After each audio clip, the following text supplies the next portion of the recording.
Assalamualaikum warahmatullahi wabarakatuh.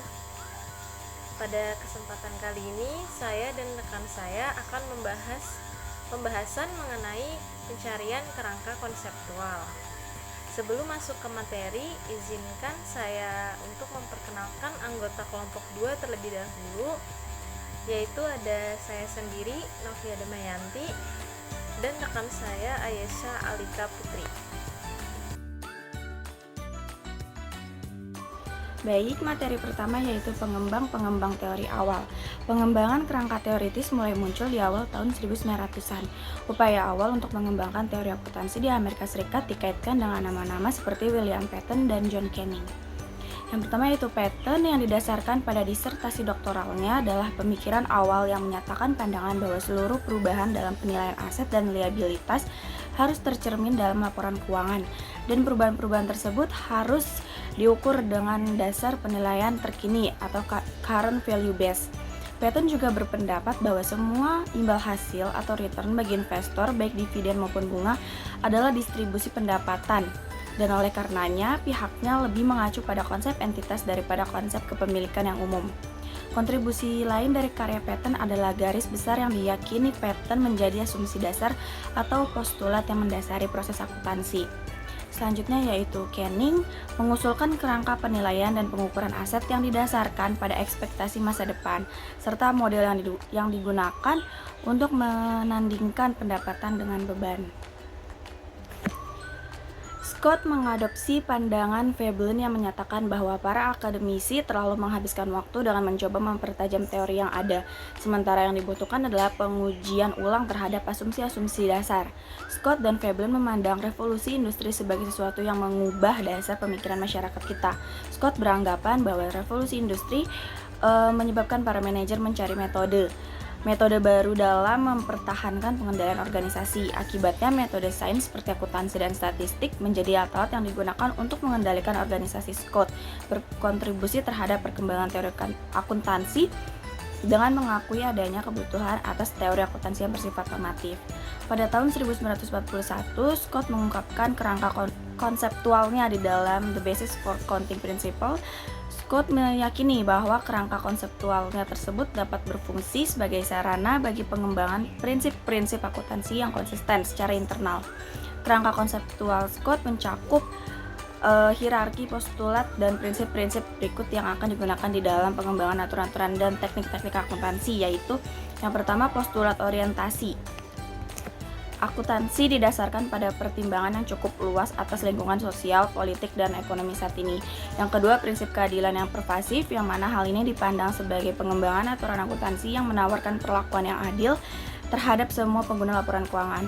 Yang ketiga, prinsip-prinsip kejujuran dan kewajaran. Kejujuran itu dipandang sebagai penggambaran yang akurat mengenai informasi yang disajikan, sedangkan kewajaran dipandang sebagai upaya untuk mempertahankan sifat objektivitas, kebebasan dari bias, dan keberpihakan. Yang keempat, prinsip-prinsip penyesuaian dan konsistensi.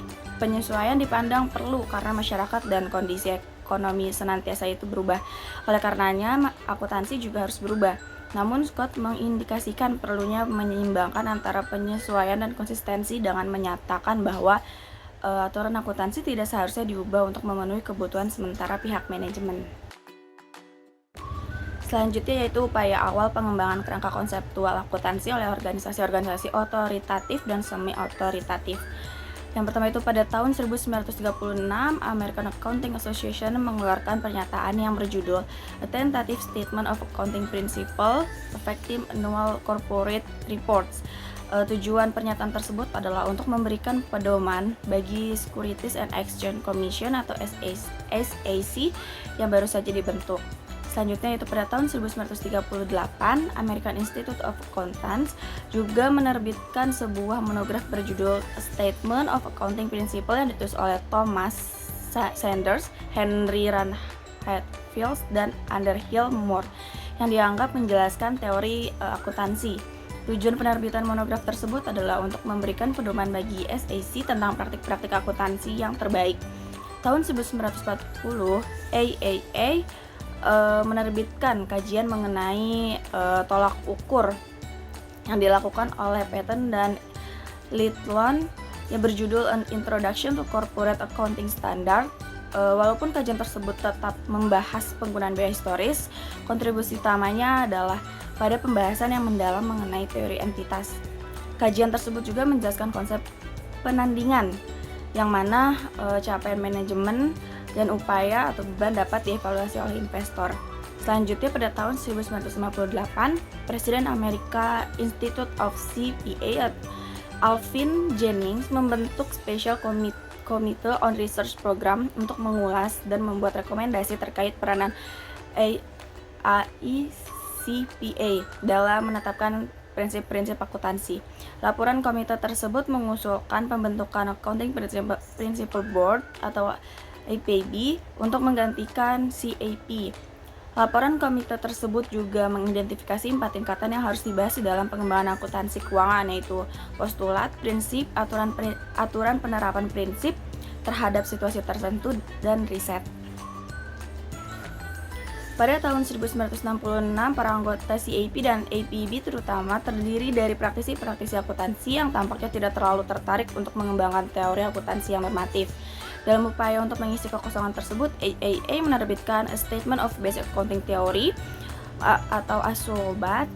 Monograf ini mendefinisikan akuntansi sebagai proses mengidentifikasi, mengukur, dan menyampaikan informasi ekonomi untuk memungkinkan dibuatnya penilaian dan pengambilan keputusan yang informatif oleh pengguna informasi tersebut.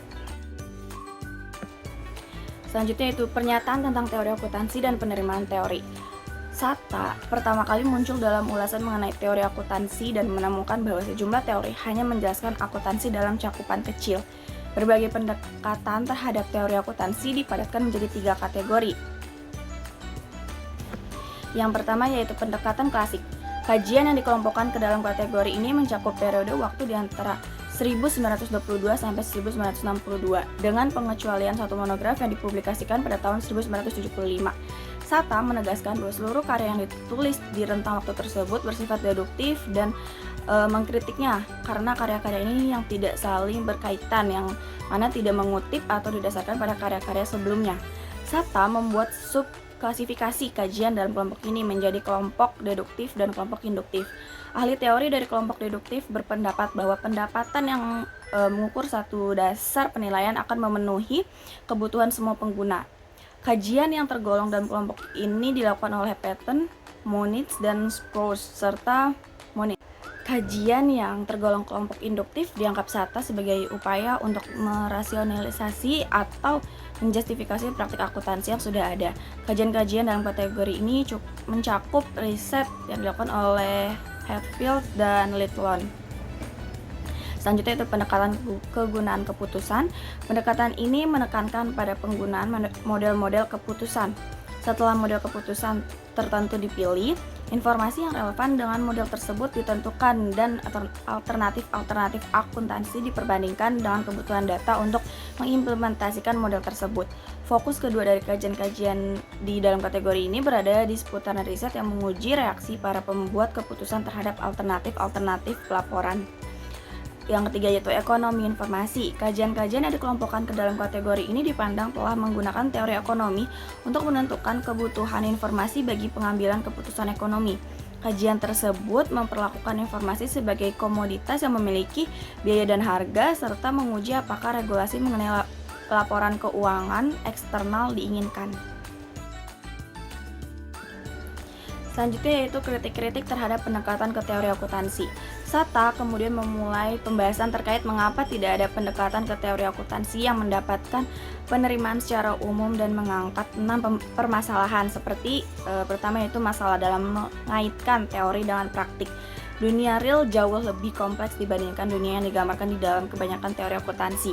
Sebagai contoh, sebagian besar penjelasan teori diawali dengan asumsi-asumsi yang tidak realistis, seperti mempertahankan beberapa variabel tetap konstan.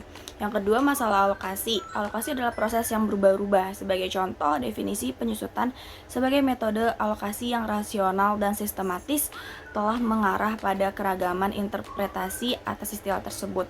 Yang ketiga, kesulitan dengan standar-standar normatif. Standar normatif adalah kondisi yang diinginkan, namun para pengguna informasi akuntansi yang berbeda menginginkan kondisi yang berbeda. Akibatnya tidak akan ada standar yang dapat memuaskan semua pengguna. Yang keempat, kesulitan dalam menginterpretasikan riset mengenai perilaku harga sekuritas. Riset pasar berupaya menentukan bagaimana para pengguna memanfaatkan angka-angka akuntansi. Kajian-kajian ini berupaya mengendalikan semua variabel kecuali kepemilikan, tetapi terdapat ketidaksepakatan tentang apakah rancangan riset yang dilakukan itu benar-benar mencapai tujuan tersebut. Yang kelima, masalah pertimbangan biaya manfaat dalam teori akuntansi.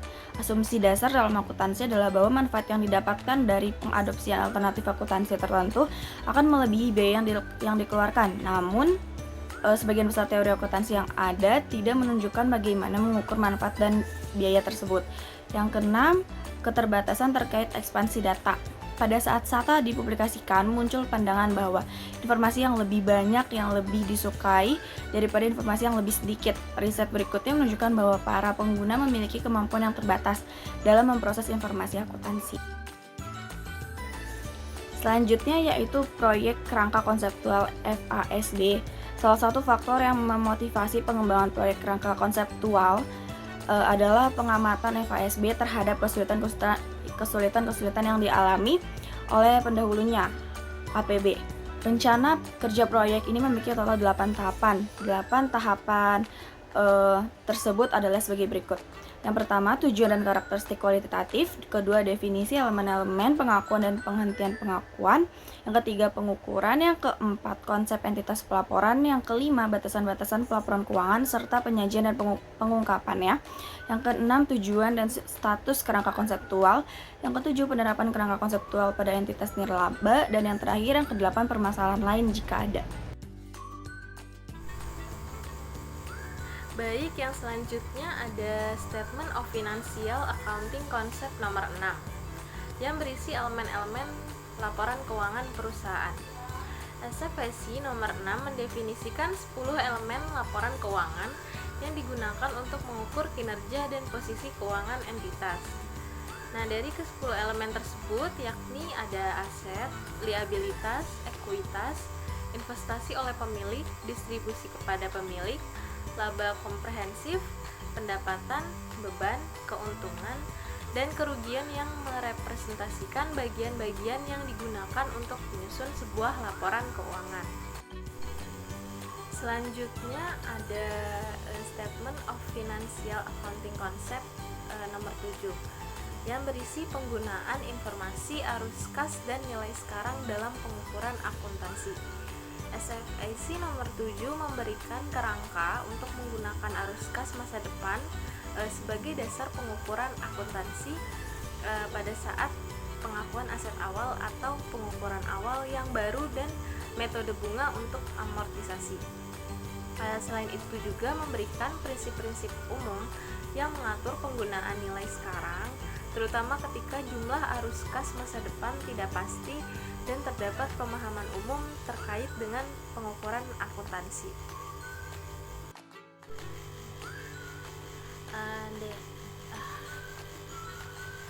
Selanjutnya yaitu kerangka konseptual. Dewan menyatakan bahwa mereka sedang memulai proyek gabungan dengan IASB untuk mengembangkan kerangka konseptual yang konsisten secara internal yang nantinya akan digunakan oleh FASB dan IASB.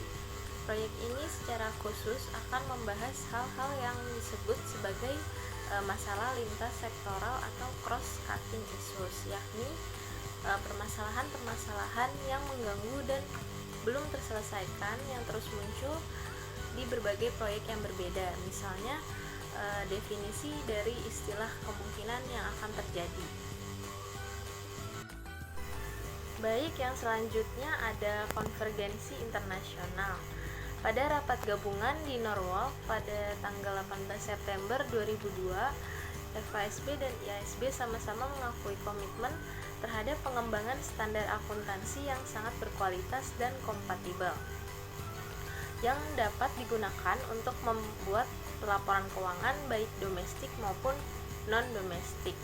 Kedua dewan tersebut berjanji untuk berusaha sebaik mungkin agar dapat melaksanakan proyek jangka pendek yang ditujukan untuk menghilangkan berbagai perbedaan di antara GAAP AS dan International Financial Reporting Standard atau IFRS.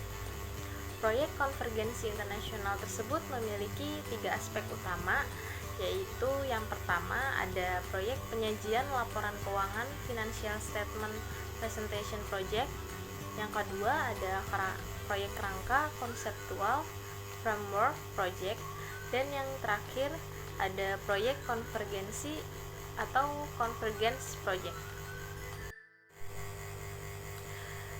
Selanjutnya ada proyek konvergensi. Konvergensi standar akuntansi itu bertujuan membuat perusahaan-perusahaan di negara yang berbeda menggunakan prosedur akuntansi yang sama dalam mengukur dan melaporkan posisi keuangan serta hasil operasinya. Misalnya, investor farmasi fokus pada presentase laba yang diinvestasikan kembali dalam riset dan pengembangan sebagai indikator pertumbuhan di masa depan. Mereka menggunakan rasio beban riset dan pengembangan sebagai presentase pendapatan untuk membandingkan peluang investasi. Dalam hal ini, investor mengharapkan laporan keuangan perusahaan farmasi dapat dibandingkan berdasarkan pengeluaran riset dan pengembangan serta pendapatan dengan prinsip akuntansi yang sama. IASB dan FASB menerbitkan laporan kemajuan mengenai proyek konvergensi utama dan berkomitmen menyelenggarakan rapat gabungan bulanan untuk memberikan informasi terbaru tentang kemajuan proyek-proyek konvergensi setiap kuartal. Tujuannya yaitu agar dapat membandingkan standar akuntansi dari FASB dan IASB. Selanjutnya ada materi dari buku Scott. Yang pertama, model nilai saat ini dalam kepastian. Dalam kondisi ideal, arus kas masa depan yang diketahui dengan pasti dan tingkat bunga tertentu dalam perekonomian adalah mungkin untuk menyiapkan laporan keuangan yang benar-benar relevan dan juga andal. Proses arbitrase memastikan bahwa nilai pasar suatu aset sama dengan nilai sekarang dari arus kas di masa depan. Nilai pasar perusahaan adalah nilai aset keuangan bersih ditambah dengan nilai aset modal dan dikurangi kewajiban lainnya. Selanjutnya, model nilai dalam ketidakpastian. Nah, perbedaan utama antara kasus kepastian dan ketidakpastian adalah laba bersih yang diharapkan dan realisasi tidak lagi sama dalam kondisi ketidakpastian. Dan perbedaan tersebut disebut laba abnormal. Meskipun demikian, laporan keuangan berdasarkan nilai kini yang diharapkan tetap relevan dan juga dapat diandalkan.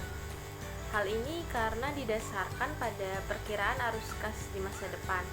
Nilai-nilai tersebut dapat diandalkan juga karena nilai-nilai laporan keuangan dengan tepat mewakili arus kas masa depan yang diharapkan, dan dalam setiap kasus kelalaian, kesalahan, dan bias manajemen tidak mungkin terjadi.